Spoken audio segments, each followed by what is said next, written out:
और झगड़ा शुरू हुआ तो पार्वती ने कहा कि बाबा आपने कुछ नहीं किया।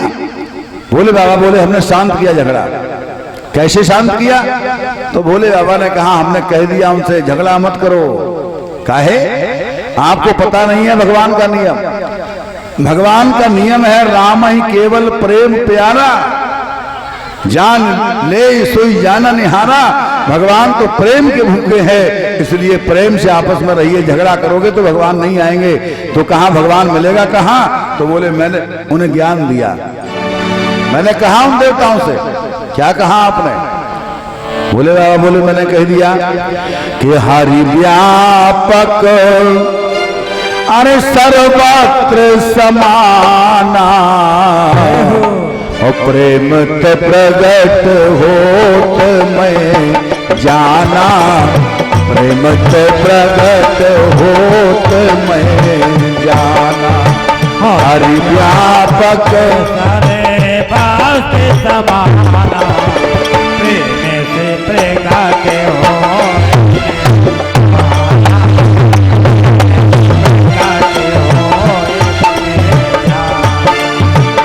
अब जग में प्रभु राहत विरागी, प्रेम ते प्रगट हो जिम आगी। हरि व्यापक हरि व्यापक सर्वत्र समाना, प्रेम ते प्रगट होत मैं जाना, प्रेम ते प्रगट होत मैं जाना। प्रेम से प्रगट होत मैं जाना, प्रेम से प्रगट होत। बोले बाबा बोले मैंने कहा कि भगवान प्रेम से प्रकट होते हैं, और भगवान कोई ऐसी जगह नहीं जहां भगवान ना बैठे हो। सर्वत्र समाना, सब जगह बराबर भाव से बैठे हैं, पर आपके मन में प्रेम पैदा होना चाहिए। कल की कथा में सुना था, प्रहलाद से पूछा हिरण्यकश्यप ने बता तेरा नारायण कहाँ है? उसने कहा खम्मे में।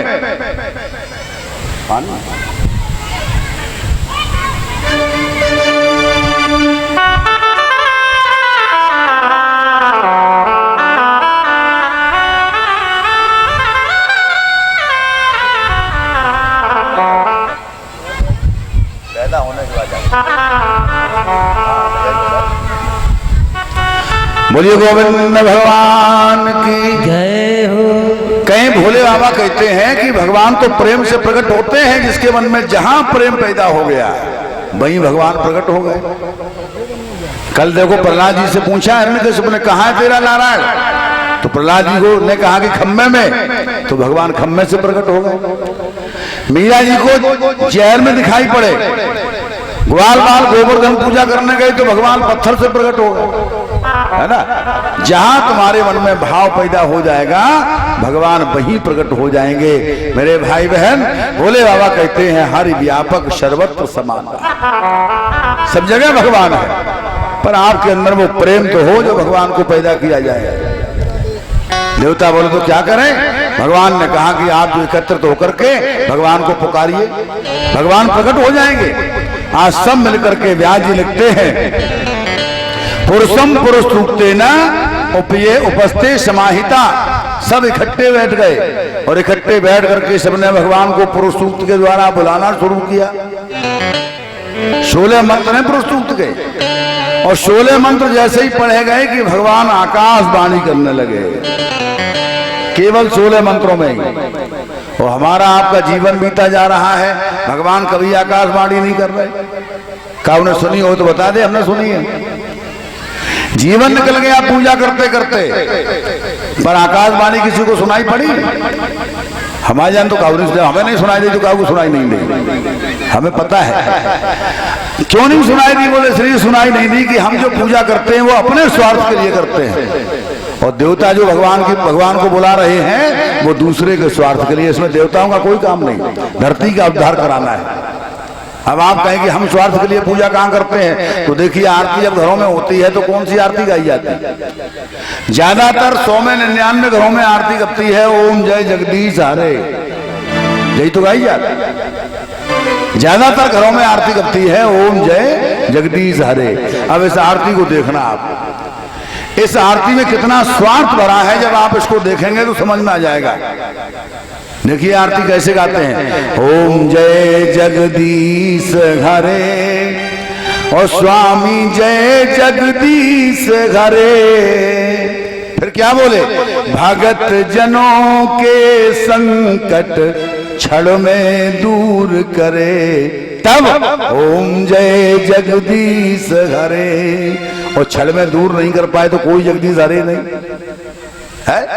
भक्त जनों के संकट क्षण में दूर न हुए तो कोई जगदीश हरे नहीं होगी। 4 आना की अगरबत्ती लें, ओम जय जगदीश बता भगवान का ठलुआ है, 4 ही आना में बन जाए है। सत्यनारायण कथा हो, पंडित जी के बढ़िया कपड़ा लाना, 2.5 मीटर कुर्ता 12 रुपये का, थोड़े ही काम चला ले। महाराज की समस्या चल रही है।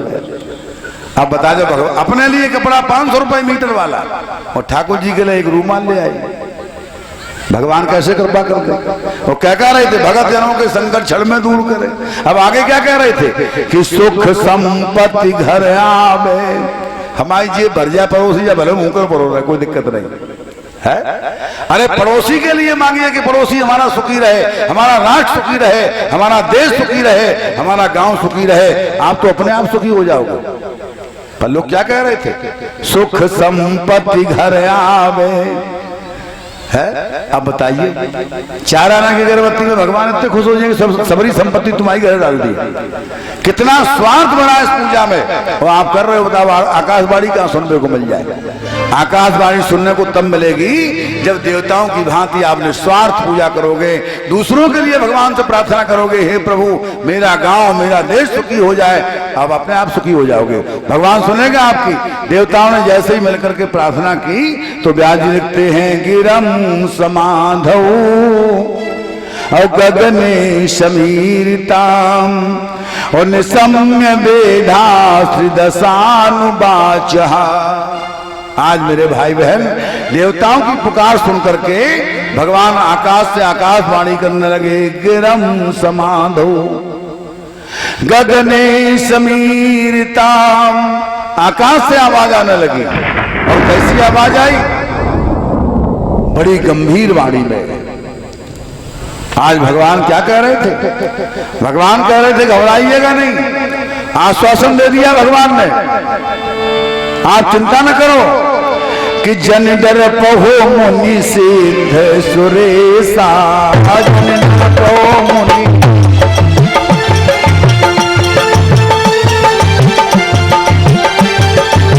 जन डर पहो मुनि सिद्ध सुरेशा। जन डर पहो मुनि सिद्ध सुरेशा। तुम ही लागे धरे हो नरवेशा।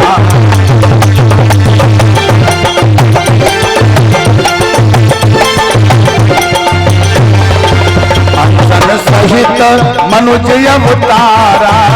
अंसन सहित मनुज अवतारा। लय हो दिन कर वंश उदारा।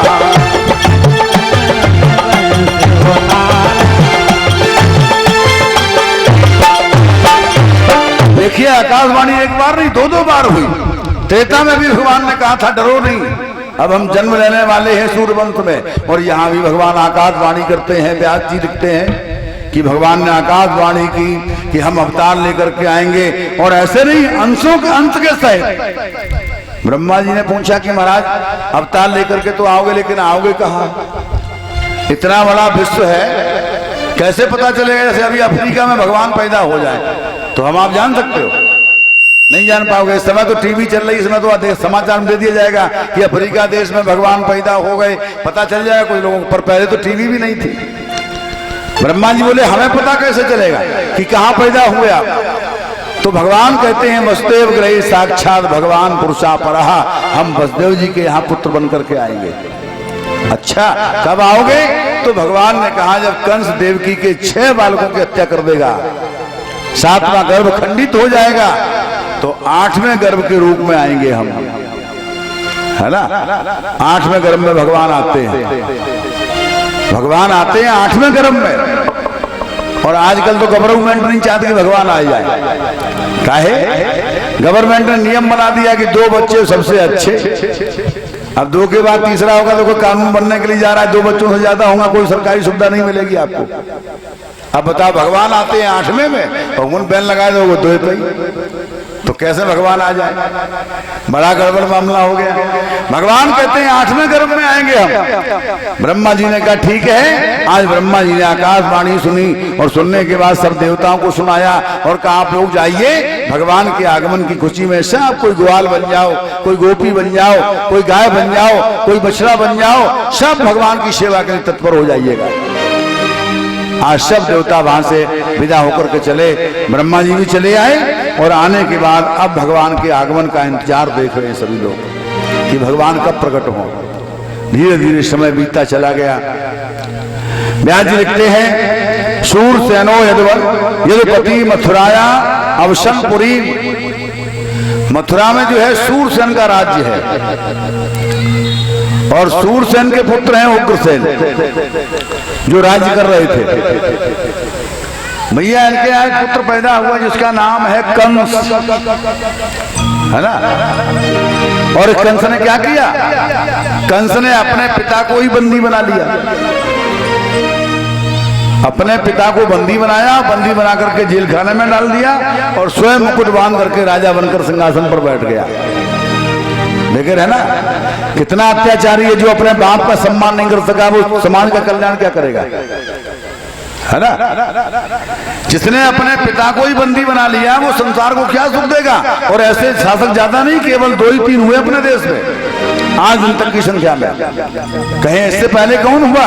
कहीं सबसे पहले तो कंस ही पैदा हुआ द्वापर में। और कलयुग में, बोले कलयुग में आया औरंगजेब जिसने अपने पिता को बंदी बना करके और स्वयं का राज्य ले लिया, है ना। कहीं 2 ही शासक ऐसे हुए, कंस ने पिता को बंदी बनाकर जेल खाने में डाल दिया, स्वयं राजा बन गया और जब राजा बन गया तो भैया इसके अत्याचार बढ़ गए, पापाचार बढ़ गए, दुराचारी है ना। और बड़ा ताकत वाला है ये बलवान। 12 वर्ष की उम्र में जरासंध जैसे योद्धा को हरा दिया इसने और एक नहीं 2-2 कन्याएं जबरदस्ती ले आया, उनके साथ विवाह कर लिया इसने। इतना दुराचारी राजा है। चारों तरफ अत्याचार फैल गया, पापाचार फैल गया, चारों तरफ जहां देखो वहां दृष्टि डालो, कहीं सुख शांति नहीं है, कहीं धर्म नहीं है, धर्म सुनिए नहीं काना। कंस की चचेरी बहनें हैं देवक की कन्याएं, जिनमें 5 बहनों का विवाह वसुदेव जी के साथ हो गया। 6वीं कन्या है सबसे छोटी, इसका नाम है देवकी, है ना। कंस ने देखा मेरी बहन जो है वो विवाह के योग्य हो गई, अब इसका विवाह कर देना चाहिए। ज्योतिषियों को बुलाया, महाराज देखो हमारी बहन का विवाह कब निकलना है, सुमुहूर्त कोई बताइए और इसके लिए ये बताइए कि वर कहाँ मिलेगा, कहां पर खोजा जाए इसके लिए। देवकी हमारी बड़ी सुशील है, शालीन है, देवकी के लिए देवकी के योग्य ही वर होना चाहिए। और देखो नियम है, कन्या के योग्य अगर वर नहीं होगा तो कन्या आपकी सुखी नहीं रहेगी। जैसी कन्या हो वैसा ही वर खोजो। और वर खोजने के लिए जाओ तो 3 बातों का ध्यान रखना। बिटिया आपकी कभी दुखी नहीं रह सकती, ये गारंटी है। 3 बातें कौन कौन सी हैं? तो गोस्वामी जी ने दर्शाया रामचरितमानस में, बड़ा सुंदर लिखा उन्होंने। गोस्वामी जी कहते हैं कि जब कन्या के लिए वर खोजने के लिए जाओ, जहां लड़का बताया जाए वहां पहुंचने पर 3 बातें देखो। कौन कौन? कि जो घर वर कुल हो ये अनूपा, जो घर वर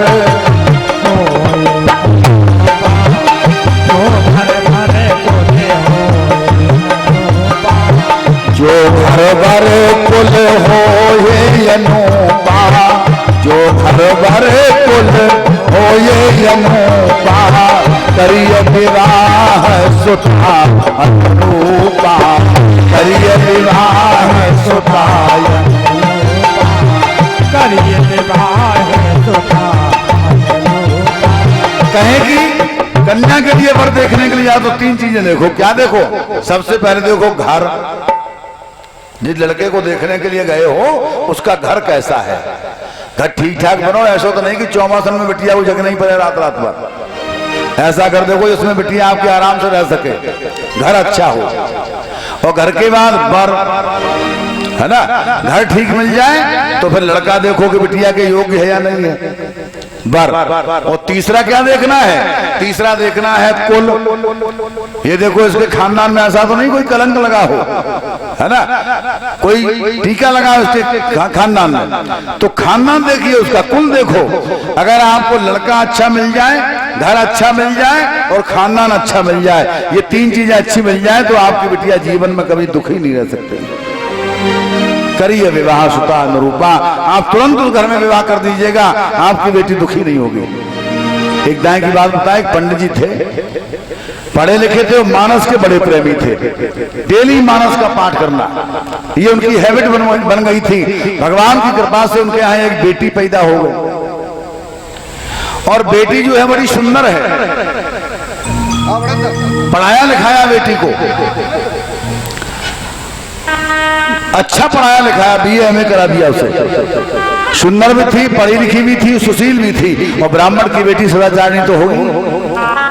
अब जब वो विवाह के योग्य हुई तो लड़का खोजने के लिए चले। अब उन्होंने पढ़ रखा था कि जो घर बर कुल हो ये अनुपा, जहां जाते वहां तीन ही बातें देखते, घर देखते हैं, बर देखते हैं और खानदान देखते हैं।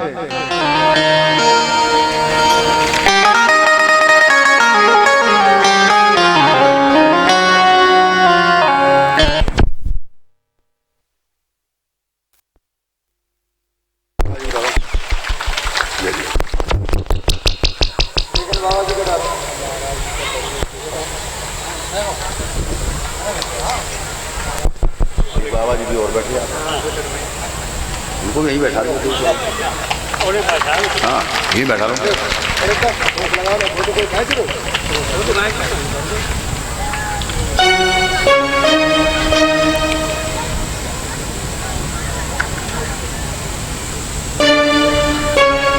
यहीं बुलाए बैठा लो ये सामने।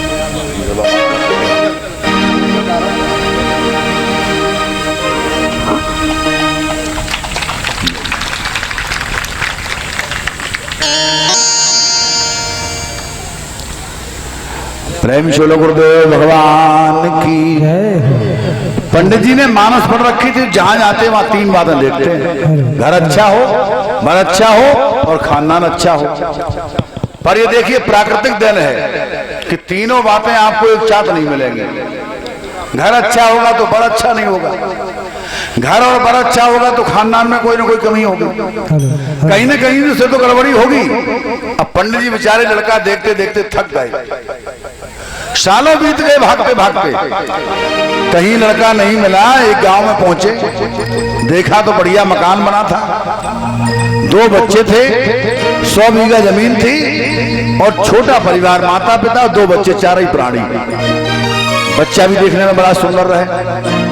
पंडित जी को लगा कि इससे अच्छा घर नहीं मिलेगा मुझे, तो लोगों से पता लगाया तो पता चला कि और तो सब ठीक है, खेती बढ़िया है, मकान बढ़िया है, बच्चे बढ़िया है, माता पिता ठीक है, सीधे हैं, लेकिन कमी एक ही है। कमी क्या है? कमी ये है कि चारों प्राणी में पढ़ा लिखा एक भी नहीं है, चारों प्राणी अंगूठा छाप।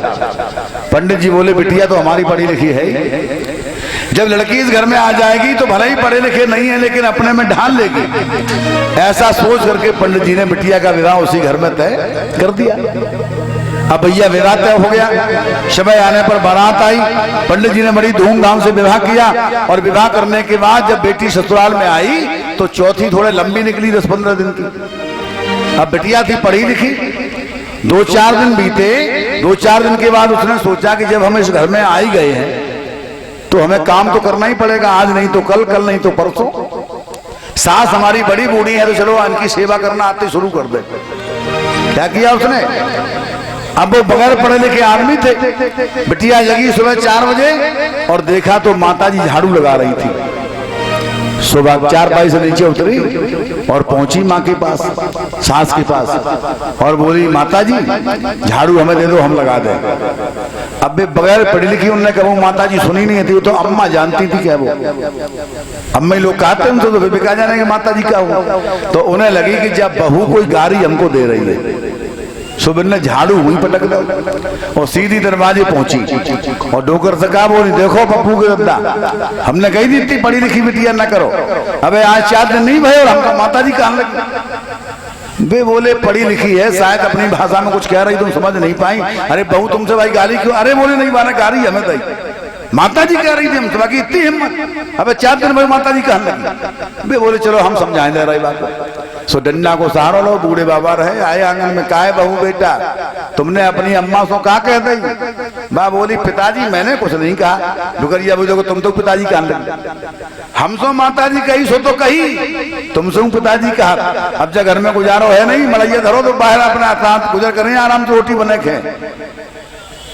लोकर बोले तुम समझ नहीं पा रही, बहू पढ़ी लिखी है, अंग्रेजी में बात करो तो जैसे हम आप जान नहीं पा रहे। मैं गाली, अरे डुकरिया बोली हम जानता की बात भैया। अब डोकर डोकरी दरवाजे रहने लगे। लड़का भी बड़ा पढ़ा लिखा, हल चलाता था, खेत में हल जोतने के लिए गया तो भैया बा तो हल चलाया खेत में, छोटो भैया बा को द्वारा खेले तो बिना पढ़े लिखे तो बिना ही पढ़े लिखे हो, कई दिन से हनाओ नहीं, 2-4 दिन हो गए, तमाम मट्टी धूल धरी ऊपर। और बाप बहू बिटिया बैठी जो कमरे में बालों में तेल लगा रही थी श्रृंगार बढ़ाने के लिए, और बढ़िया तेल खुशबूदार। जैसे ही तेल की ढक्कन खोली उसने बोतल की, जो बालों में लगाना शुरू किया, बाकी खुशबू उड़ी और दरवाजे पहुंची। सो लड़का ने चारों तरफ नजर घुमाई, खुशबू कहां से आ रही? फिर उसको लगा कि जा तो मेरे घर से निकल गई। सुबह सीधे लड़कन को संग छोड़ के आओ और बाना देखो तो भाभी कुछ बालों में लगा रही थी हाथ में लिए, तो उसे लगा कि इसी में खुशबू आ रही है। सुबह ने पूछी भाभी क्या लगा रही हो? बोले तेल है बेटा। तो बोले थोड़ो ने कहा हमें दे दो। तो भाभी ने जो शकल देखी सो आते ही पीते जरे क्या दुनिया की धूल धरी ऊपर, और ये तो बढ़िया तेल। अब सोचिए अगर देते नहीं तो गड़बड़ हो जाएगा। अम्मा तो वैसे ही नाराज हो गई, माता जी पिताजी हमारे, और जेऊ नाराज हो गए तो गड़बड़ हो जाएगा। सुबह ने तेल कई बढ़ाओ हाथ, तो लड़का ने हाथ बढ़ाओ, वहां तेल को रहता थोड़ा। अब बाने नाक लगाया कि सूंघो, तो जीवन में कहूँ इतना बढ़िया तेल बाने सूंघो ही नहीं तो देखो ही नहीं। तो बाने जब बाने सूंघो तो बड़ो अच्छा लगा, बड़ी खुशबू आ रही थी। बाकी मन में आए कि जब सूंघने में इतना मजा आ रहा है और जब खाए के देखें तो पता नहीं कितना मजा आए। सुबह ने जीभ लगाई और एक ही दाम में सीताराम बोल लगा। तो भाभी ने एक तमाचो दौकन पटी। अब रोवत भाई चल रही, कहाँ जहाँ भैया हल चला रहे थे पहुंचे, जो रोवत देखो भैया। बोले क्या बात हो गई? बोले भाभी ने मारो। अच्छा इतनी हिम्मत भाभी की बढ़ गई? कल हमारी अम्मा सो माता जी कही, फिर दद्दा समझाने गए तो उनसे पिताजी कहने लगी आज भैया को मारो, हम ही बच्चे पिटवे के लाने सो नंबर हम बउआ आइए ताते आज ही सुधार दो। सुबह ने हल तो वहीं खड़ो कर दो और भाई डंडा लो पहले हाकत वालो, और सीधो घर डंडा लाए। और देवी जी ने जो देखो दूर से हाथ सुबह जान गई, बिना पढ़ो लिखो है, पता नहीं कितो मारे हमें है, क्या करे हमारा, ऐसा ना हो मारा ही डाले मात मात। क्या गुस्सेल आदमी बिना पढ़ा लिखा, इसमें बुद्धि तो है नहीं। सो जैसे ही भैया घर में गहरी में कदम धरो बनने और सोई बनने आंसू बहाए वो शुरू कर दो। जो आंसू देखे तो मन कछू पिघल गया उनको। डंडा मारो नहीं बनने, पूछी बता तुमने क्यों मारा मेरे भाई को? बे बोलिए हम क्या बता, जिनसे ही पूछ ले। सुबह से पूछी क्या मारो? तो भैया बोलो हम बिल्कुल सही बात बताए भैया, हम दरवाजे खेल रहे थे और जे कमरा में बैठी बालन में कछू लगाए रही थी, तो भैया हम आए, हमने इनसे मांगो ना हमें दे दो, तो तुरंत ही हमें दे दो, मना नहीं करी, हाथ पर रखो। और हमने जब बात सुनो तो मुझे बड़ा अच्छा लगा, वो सूंघने में बड़ा आनंद आया। तो हमने सोची जब सूंघने में इतना आनंद आ रहा, जाए चाट कर देखे खाएगे तो पता नहीं कितना आनंद आए। तो हमने जीभ लगाई और बात चाट लो, और जैसे ही चाटो सोई इनने कनपटी में दैया मैं तमाचो। सो भैया ने दो दही ऊपर थे और जगह कदे कहेंगे इतना तेल रूखा ही तूने खा लिया, रोटी से ले तो पेट तो भज जातो तेरो। तो कहने का मतलब है कि बिटिया के लिए लड़का देखने के लिए जाओ तो ये देखो, बिटिया अगर पढ़ी लिखी तो लड़के को पढ़ो लिखो देखो, बिटिया सुंदर है तो लड़का भी सुंदर देखो। 3 बातें जीवन में याद रखिए, जो घरवर कुल होए अनूपा, करिए विवाह शुता अनुरूपा। कन्या के अनुरूप ही पर खोजना चाहिए तो आपकी बेटी का जीवन सुखी बना रहेगा। मेरे भाई बहन, कंस ने पूछा ज्योतिषियों से, महाराज मेरी देवकी के योग्य वर बताओ। ज्योतिषी बोले महाराज एक बात बताएं, जैसी आपकी बहन देवकी है उसके समान संसार में एक ही वर है। कहे कौन? कहे उसका नाम है वसुदेव, जिसके साथ आपने अपनी 5 बहनों का विवाह कर दिया, उसी के साथ इसका भी विवाह कर दो। इसके योग्य वसुदेव जी से योग्य कोई वर इसके लिए है ही नहीं। कंस की समझ में आया और उसने देवकी का विवाह वसुदेव जी के साथ तय कर दिया। अब भैया समय आया, शुभ बेला